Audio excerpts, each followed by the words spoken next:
When we add applications to our system, which we will be able to do, they can be added all the way along this whole side. We can add more and more and more, and pretty soon this could get very, very crowded. So you want to be able to pick and choose the applications that you want. When you do select applications and install them, if they're not the application that you want, or if it doesn't do what you want it to do, uninstall it. And we'll be discussing that in a later video. Let's go back now to the start screen. Can we do it manually? Certainly. Just right mouse click on the screen, see the All Apps icon again, click on it, and now we're back to the start screen. There is also another interesting thing about the start screen. It has a integrated search feature. Boy, that sounds fancy. What does that do? Well, anywhere on the back of this screen, not on any of the tiles again, it actually is sensing what you can type. Let me show you.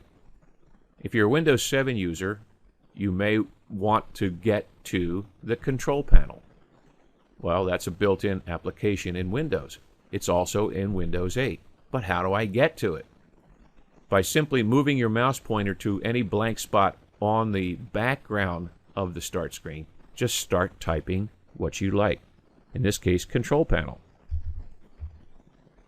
All I did was type CON, and I was presented with some interesting things to look at. At the screen changed from start, it changed to apps. The first thing that came up was control panel. Now, if you look to the far right here, you'll see it says search. And it actively put what I typed here into the search box. It also picked what, in this case, the default control panel, and said it's an application. So it went to the applications and put it up there for me.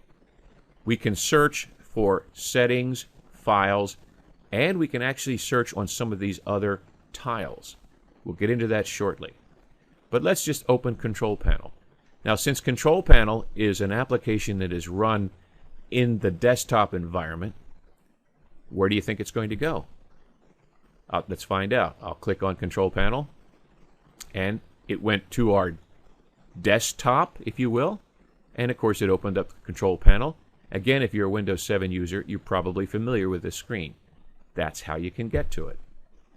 Again, to close it, we'll just simply grab the top of the screen and we'll drag it down. So searching can be done very, very easily. In Windows 7, you had to start the start orb and then start typing. Here, you just simply start typing on the back of the screen. There's another issue that is very, very particular to the start screen, and I find this quite helpful as well. If you move the mouse to any corner of the screen, if there's anything that can be called up, it will be called up. As you can see, I'm hitting the top left and bottom left. Now let's go to the top right, and let's go to the bottom right. And look what happened when I went to the bottom right. Some things popped up. Let's do that again. These are called charms. If I move my mouse up to them, you can see we have a little gear called settings, devices, that is if we're going to add or remove devices. We have an actual icon to get back to the start screen if we're not at the start screen. We have share, where we can share certain things with people and friends on the internet. And we also have our search function.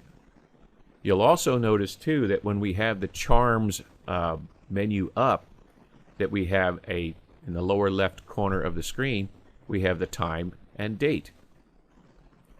Let's go through some of these. One of the first questions people ask is, how do I exit Windows?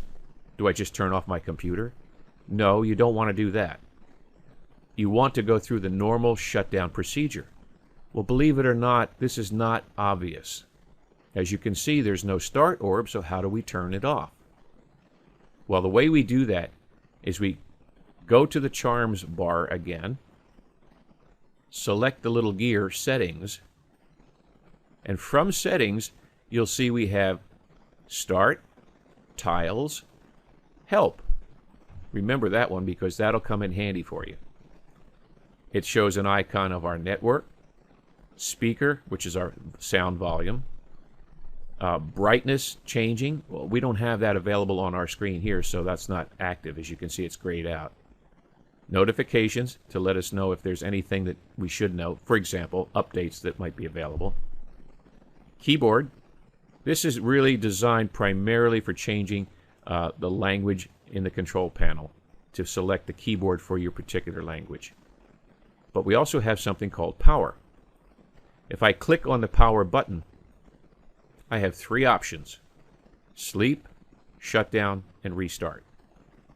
I'm not going to select either of these right now, but if you wanted to shut the system down, you just simply point to the shutdown and click on it, and it will then shut Windows down. How do I turn it on? You just simply turn on your computer. Now there's one other option I wanted to show you here at the bottom, and that's called Change PC Settings. We will have a video on how to do this. I just wanted you to know that it's here. When you click on it, it'll open up the gear, and you'll be able to do all kinds of things over here. You'll be able to personalize it. That means the start lock screen, you can change it to something else. The start screen, well, you can change it, but you can't add your own. You can only change colors and backgrounds that are supplied by Microsoft. However, you can change your account picture. Don't I look beautiful? Well, that's not me, although it could be. If you have a picture of yourself, you can browse to wherever you have that picture, and it will then put that picture and personalize your login screen. We'll be discussing some of these and show you how to do that at a later video. Now, how do we get back from this screen?